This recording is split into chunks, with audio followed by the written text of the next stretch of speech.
नमस्कार दोस्त, आज हम एक अधूरी लव स्टोरी लेकर आए हैं। जितनी रफ्तार से यह शहर चलता है उतनी ही थमी थमी सी जिंदगी है यहाँ की। इन लोगों को देखकर ऐसा लगता है जैसे इन्हें इंतज़ार है किसी के आने का।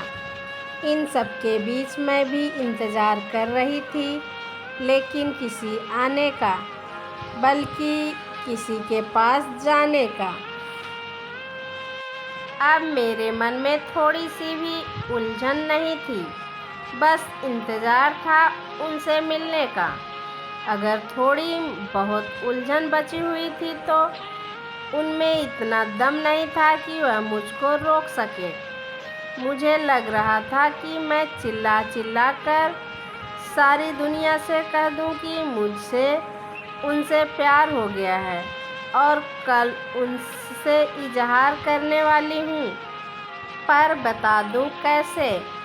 काश मेरी कोई छोटी बहन होती या फिर कोई दोस्त जिससे मैं अपने मन की बातें कह पाती। मेरा मन किया कि मम्मी को ही बता दूँ, लेकिन मेरी उलझन तब और बढ़ गई जब मुझे ख्याल आया कि अगर उन्हें पता चला तो वह मुझसे घर से बाहर भी निकाल देंगी।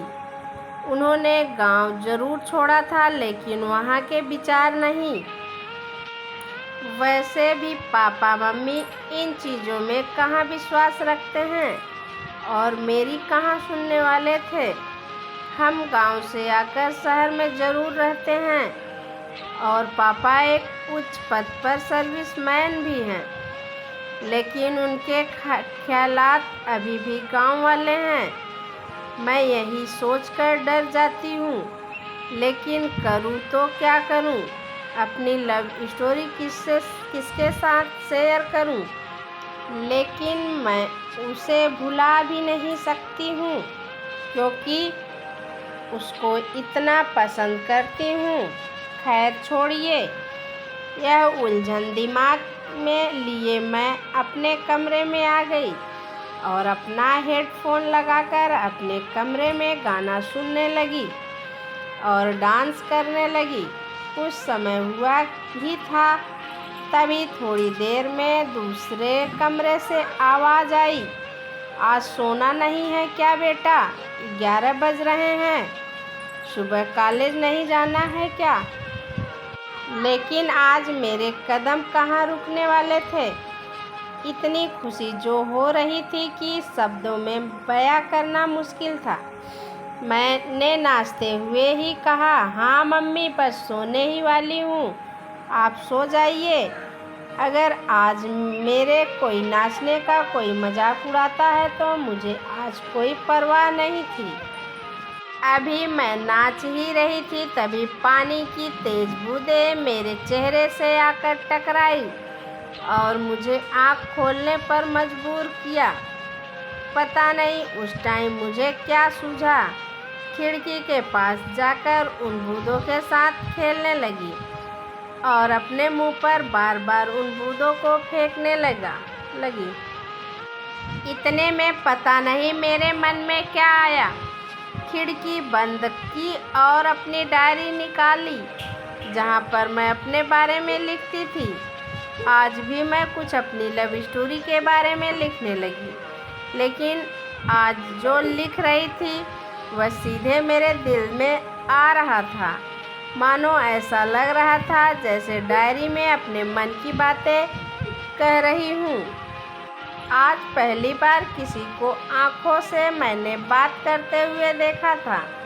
मैं उनके पास जाकर कुछ कहती, इतने में मैं अपनी ट्रेन आ गई और उसे अपने साथ ले गई। अगले दिन न जाने क्यों उसे सामने वाले प्लेटफॉर्म पर देखकर मैं बहुत खुश थी। शायद मैं इंतज़ार कर रही थी कि उसका खैर। अब आँखों से शुरू हुई बातें इशारों से होने लगी थी। बड़े ही अजीब होते थे उनके इशारे। समझ तो नहीं आते थे, लेकिन मेरे चेहरे पर एक मुस्कुराहट जरूर दे जाते थे। अब समय के साथ मैं धीरे धीरे उनके इशारों को भी समझने लगी थी। वह रोज कुछ न कुछ पागलपन करके मुझसे हंसाता था और एक दिन तो उसने हद ही पार कर दी। वह मुझे देखकर जोर जोर से गाना गाने लगा। इससे पहले कि मैं उससे बात करती, उसको स्टेशन मास्टर ने पकड़ लिया और उसे अपने साथ ले गया। उस दिन बहुत हंसी थी मैं। शायद मुझे भी उसके बीच बचपन और पागलपन से प्यार हो गया था। उसे देखकर मुझे ऐसा लग रहा था कि जैसे मेरे वर्षों का इंतज़ार खत्म हो गया हो। अब जिंदगी ने एक रफ्तार पकड़ ली थी। वह दिन इतना तेजी से बीते कि हम दोनों को पता ही नहीं चला। हम दोनों हर रोज स्टेशन पर आकर अपनी मंजिल की ओर निकल जाते थे। ना उसने कभी एक ओर आने की कोशिश की, ना मैं कभी उस ओर जाने की हिम्मत जुटाई। कभी कभी तो दिल करता था कि भागकर उसके पास चली जाऊं और उस पे अपने दिल की बात कह दूं और उसके साथ उस सफ़र पर चली जाऊं जहां वह जाता है। लेकिन कभी मेरे दिमाग ने तो कभी मेरे पैर ने मुझे अपनी इजाज़त नहीं दी। मुझे इंतज़ार था कल का। कल का दिन मेरे लिए स्पेशल है। कल के दिन वैलेंटाइन डे जो है। अगर मैं कल उससे अपने दिल की बात ना बता पाई तो शायद कभी ना उसे बता पाऊंगी। तभी मेरा ध्यान डायरी से हटकर उन घड़ियों की टिक टिक करती सुइयों ने अपनी ओर खींचा जो वैलेंटाइन डे शुरू होने का इशारा कर रही थी। मेरी नज़र घड़ी पर गई। रात के 12 बज रहे थे। आज वह दिन आ ही गया जिसका मुझे बेसब्री से इंतज़ार था। वह पूरी रात मैं नहीं सोई। उससे मिलने की इतनी जल्दी जो थी।